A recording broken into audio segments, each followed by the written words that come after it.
Hello दोस्तों, welcome back to my channel. कैसे हैं आप लोग? अब देख लेते हैं कल निफ्टी फ्राइडे को कहाँ जा सकता है और मंडे की एक्सपायरी है तो मेन क्या क्या लेवल्स हैं। सबसे पहले आपको देखना है जो ये एक रेजिस्टेंस है, तो ये एक रेजिस्टेंस का काम भी करेगा नेक्स्ट दिन के लिए, जो कि है 23,480 वाली रेंज। इसके बाद है 23,600 से 23,300 वाली रेंज, जो ब्रॉडर रेंज है। ठीक है, इसके ऊपर मार्केट ऊपर, इसके नीचे मार्केट नीचे। ठीक है, तो ये ध्यान रखना है स्विंग बेसिस पे।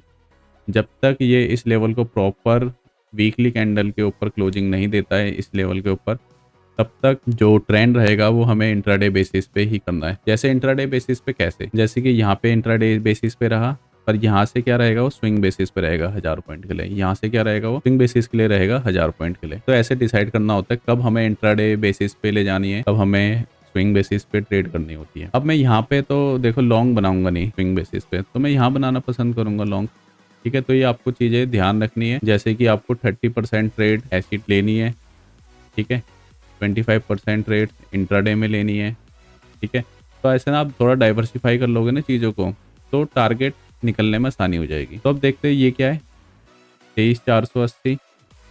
ठीक है, और इसके बाद जो सपोर्ट है वो क्या है, 22,800 का। और जिस हिसाब से अभी गिफ्ट निफ्टी -150 चल रहा है, -142। ठीक है, तो जिस हिसाब से -150 चल रहा है, तो यहाँ पे जो मार्केट खुलेगी अगर यही रहा तो 23,150 के पास, तो यहाँ से अगर यहाँ पे आ जाता है एक बार 800 के पास, कोई एक्स्ट्रा नेगेटिव न्यूज नहीं रहती, तो ये एक रिवर्सल का पॉइंट रहेगा। और यहीं से एक बार यहाँ चले जाता है तो ये एक रिवर्सल का पॉइंट रहेगा, क्योंकि हम यहाँ से एक्सट्रीम पॉइंट ले लिए हमने 350। ठीक है, 350 डाउन साइड। अब बाय चांस मार्केट इसी के ऊपर खुलती है, कोई ऐसी कोई नेगोशिएशन से न्यूज आ जाए, गैप अप खुल जाए मार्केट, तो जो नेक्स्ट रेजिस्टेंस पड़ेगा 23,600 का, फिर इसके बाद पड़ेगा 23,800 का। अब एक चीज और ध्यान रखनी है आपको, अगर मार्केट कल पॉजिटिव खुलती है तो हमारे पास दिन कितने बचे, एक फ्राइडे का दिन है और एक मंडे का दिन है। ठीक है, पर प्रीमियम जो कॉल साइड है वो अभी बहुत ज़्यादा हो रखे हैं, तो वो एडजस्टमेंट होंगे, थोड़ा थीटा डिके होगा वहाँ पे। अगर कल साइडवेज हो जाती है मार्केट तो फिर वो काफ़ी थीटा डिके हो सकता है। और कोई एक्स्ट्रा नेगेटिव न्यूज़, कोई एक्स्ट्रा पॉजिटिव न्यूज़ नहीं आती है तो विक्स भी कूल ऑफ होगा। ठीक है, विक्स कूल ऑफ होगा तो आई वी क्रैश होगी। ठीक है, तो उस वजह से क्या होगा, प्रीमियम डाउन होगा। ठीक है, अब जैसे कि यहाँ से 1000 पॉइंट बनाने का मौका था, जो मैंने वीडियो डाल रखी है 1000 पॉइंट कैसे कैप्चर करें, तो आप उसको देख सकते हो। अगर बाई चांस मार्केट दोबारा नीचे आ जाती है तो दोबारा ये वीडियो काम आएगी। और ये वीडियो ना आपका इंट्राडे में भी काम आती है।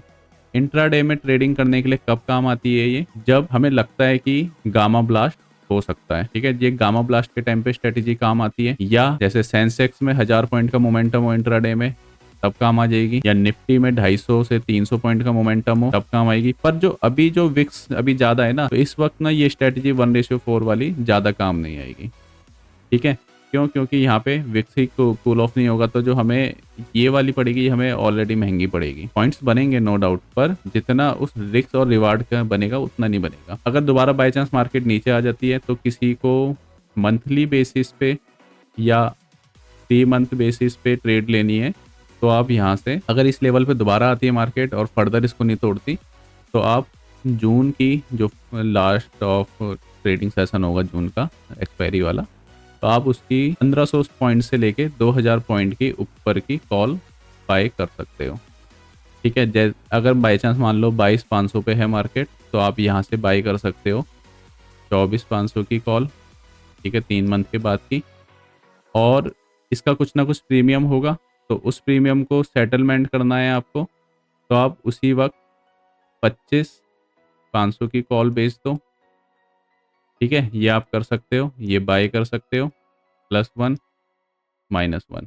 ठीक है, क्योंकि अगर बाई चांस मार्केट ना यहाँ तक भी जाती है 25,500 तक, या इसके ऊपर भी जाती है, तो आपको ना लिमिटेड प्रॉफिट हो जाएगा। अगर बाई चांस आपके अगेंस्ट आती है, तो जितना जो एक्स्ट्रा प्रीमियम आप दे रहे हो वो थोड़ा बहुत ना यहाँ से एडजस्टमेंट हो जाएगा। अगर मान लो जैसे ये 250 रुपये पे है, ठीक है, ये हो गई आपकी 100 रुपये पे, तो अगर इसमें 250 रुपये का ही प्रीमियम, क्योंकि एक्चुअल में तो प्रीमियम ठीक और से तो ऊपर ही है वो। ठीक है, तो पूरा तो इसमें हवा भरी हुई है, तो बाकी वो 250 पॉइंट आपके यहाँ से एडजस्टमेंट हो जाएंगे। देखो यहाँ पर ना, और ये ट्रेड ऐसी होती है ना, ये आप इसको ना कैरी फॉरवर्ड ना आराम से होल्ड कर सकते हो। होल्ड भी कितना रख सकते हो, इन ट्रेड्स का टारगेट रहता है सीधा 5 टाइम्स का टारगेट रहता है। आप कहोगे ऐसा कैसे हो सकता है? आपको देखना है तो आप ना ये यहाँ से देख सकते हो। जब 15 फरवरी को वीडियो बनाई थी मैंने 1000 पॉइंट वाली, ठीक है, तो वहाँ पे मार्केट थी 25,400 के आसपास थी, ठीक है। उसके बाद मार्केट 26,000 को नहीं तोड़ पा रही थी, तो उसके पास से आप अभी जो करंट एक्सपायरी है 30 मार्च की, तो आप यहाँ की ना फुटेज देख सकते हो, ठीक है। 4 आवर की कैंडल पे लगाओ और फुटेज देखो वहाँ से, ठीक है। तो आपको दिख जाएगा कि कितने टाइम्स हो रखी है चीज़ें। और कौन सी फुटेज देखोगे आप 24,000 की फुटेज, क्यों 1500 पॉइंट दूर की है, 24,000 की फुटेज देखो, उसमें स्ट्रेटेजीज बना के देखो। एनसीबुल में स्ट्रेटेजीज बनाओ, जो सॉफ्टवेयर है उसमें स्ट्रेटेजीज बनाओ आप, ठीक है। तो फिर वहाँ पे आप ना ऑब्जर्व करो इन चीज़ों को। नहीं तो आप ना क्या करोगे, अगर आप चीज़ों को ऑब्जर्व नहीं करोगे, चीज़ों को मैनेज नहीं करोगे, तो आप ना वो इंट्राडे के ही ट्रेडिंग में फंसे रहोगे। 10-20 पॉइंट की हसल करोगे, 30 पॉइंट आएंगे, 20 पॉइंट का नेक्स्ट एसएल जाएगा, तो कुल मिला के 10 आएंगे, ब्रोकरेज जाएगी। डेली की हसल में लगे रहोगे। तो इस डेली की हसल से होगा क्या, कभी भी आप ना इतने बड़े पॉइंट कैप्चर नहीं कर पाओगे। इतने बड़े पॉइंट के लिए भी कैप्चर करने के लिए कम से कम बैठना पड़ता है ट्रेडिंग में, ठीक है। ये 250 से ये मैंने ली थी, ठीक है, 24,500 की, 400 तक गई, ठीक है। पर इसमें क्या है, इसमें मैं होल्ड कर सकता हूँ चीज़ें, ठीक है। तो इसमें हम ना मोटा पैसा भी लगा सकते हैं। जैसे कि मान लीजिए आपके पास एक हाइपोथेटिकल 10 लाख के ट्रेड से आप 10 लाख के कैपिटल से आप ट्रेड कर रहे हो, ठीक है। 1 लाख आप ऑप्शन में लगा रहे हो, 1 लाख नहीं भी लगा रहे हो, आप 30,000 लगा रहे हो पर ट्रेड में, तो आप यहाँ पर 2 लाख रुपए के ऑप्शंस ले सकते हो। यहाँ पे आप 2 लाख के ऑप्शंस ले सकते हो। मैं नहीं कह रहा 10 लाख के लेने हैं, नहीं, फिर रिस्क मैनेजमेंट का फायदा क्या हुआ, ठीक है। 2 लाख के ले सकते हो और आराम से होल्ड कर सकते हो। और इसमें डर लग रहा है तो हेज बना लो, लिमिटेड प्रॉफिट तो होगा पर प्रॉफिट तो होगा। यहाँ पर आप 30,000 का डबल भी कर लो, ट्रिपल भी कर लो, आज कर लोगे, कल कर लोगे, फिर अगले दिन वो जो ऑप्शंस में रहता है ना कि नीचे भी जा सकता है वाला सीन के चक्कर में हम ज़्यादा क्वांटिटी नहीं लेते हैं, ठीक है। तो वो चीज़ रहती है ऑप्शंस में। तो इस चीज़ को कम करने के लिए हम चीज़ों को डाइवर्सिफाई कर सकते हैं, टाइम फ्रेम को लंबा कर सकते हैं, ठीक है। जो हम इंट्राडे में लेंगे उसका टाइम फ्रेम क्या रखेंगे हम, या तो 30 मिनट के अंदर आ जाए टारगेट, या 2 घंटे के अंदर आ जाए। पर यहाँ पे टारगेट क्या है अपना, 3 मंथ का है, ठीक है। एक तो ना आपको प्रोबेबिलिटी पे खेलना पड़ेगा, ठीक है। प्रोबेबिलिटी पे खेलने से क्या होगा, अगर आप 100 ट्रेड लोगे 80% ट्रेड आपकी पॉजिटिव जाएगी उसमें।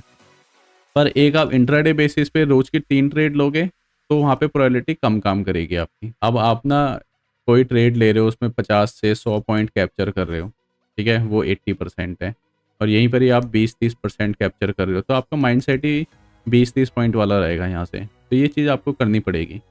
और देख लेते हैं गिफ्ट निफ्टी माइनस क्यों है, क्योंकि क्रूड ऑयल भी बढ़ रखा है और बाकी अदर न्यूज़, ठीक है, जो वॉर से रिलेटेड चल ही रही है। सैटरडे संडे ये एक क्रूशियल दिन रहते ही है हमला करने के लिए, और ट्रम्प को भी टाइम चाहिए था, तो इसलिए वो नेगोशिएशंस की अफवाह उड़ा रहे थे। ऐसा सुनने में आ रहा है कि वो पैराट्रूपर्स उतार सकते हैं वहाँ पे 1000 के करीब, और उनके गैस प्लांट और क्रूड ऑयल प्लांट्स में मिसाइल्स आ ही रही है। तो ये सीन चल रहा है। अब देखते जब तक ये एक्सकलेशन बढ़ता है या कम होता है, या जो भी नेगोशिएशंस होता है, अब ये देखते हैं। रशिया का ऑयल भी प्रीमियम पे मिल रहा है। अगर ये क्रूड ऑयल यहाँ पे $90 चल रहा है तो रशिया का $20-25 महंगा $20-25 महंगा मिल रहा है। ये सारी चीज़ें अब देखते हैं इससे कितना इफेक्ट पड़ता है, कितना इफेक्ट नहीं पड़ता है। अगर किसी को इन्वेस्ट करना है तो आप ETF में कर सकते हो, ठीक है।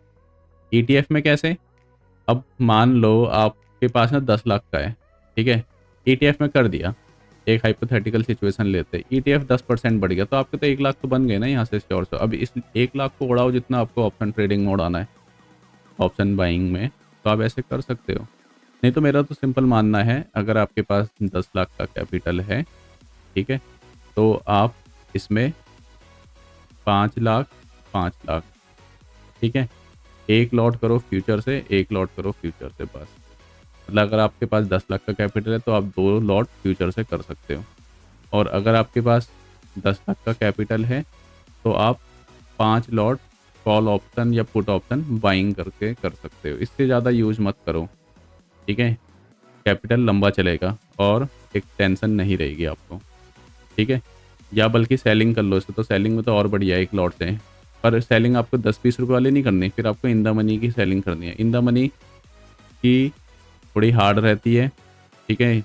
अगर आपके अगेंस्ट जाएगी तो आपके IV भी अगेंस्ट जाएगी और गामा भी अगेंस्ट जाएगा जब मोमेंटम आएगा। तो ये चीज़ें रहती है, ये चीज़ें आपको ना खुद मैनेज करनी पड़ेगी, आप अपने एक्सपीरियंस के साथ मैनेज करोगे, ठीक है। और कुछ टाइम पे जैसे ही सेबी का रजिस्ट्रेशन मिलता है, टेलीग्राम पे लाइव अपडेट देना स्टार्ट करते हैं, ठीक है। और यूट्यूब पे भी लाइव देखेंगे अगर टाइम मिलेगा तो। बाकी यहाँ तो कर सकते हैं, और किसी भी टॉपिक पे वीडियो बनानी हो तो आप कमेंट कर सकते हो। सैटरडे संडे को ऑफ रहता है, तो वहाँ पे देखते हैं कि टॉपिक कवर हो जाए, ठीक है। तो वीडियो को यहीं सम अप करते हैं, वीडियो में आज के लिए इतना ही।